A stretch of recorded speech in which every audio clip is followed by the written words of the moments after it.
হাতরাস হয়েছে, বদলপুর হয়েছে, সেই নারী বিরোধী নারী বিদ্বেষী ভারতীয় জনতা পার্টির কাছে বাংলার মানুষকে রাজনীতি করা শিখতে হবে না।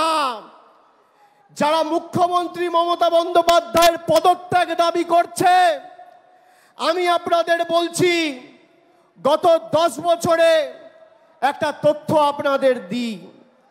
গত 10 বছরে সবথেকে বেশি মহিলাদের বিরুদ্ধে ক্রাইম, অর্থাৎ মহিলাদের বিরুদ্ধে অত্যাচার অন্যায়ের ঘটনা সবথেকে বেশি কোনো রাজ্যে যদি ঘটে থাকে, এনসিআরবির তথ্য অনুযায়ী সে রাজ্যের নাম হচ্ছে উত্তরপ্রদেশ।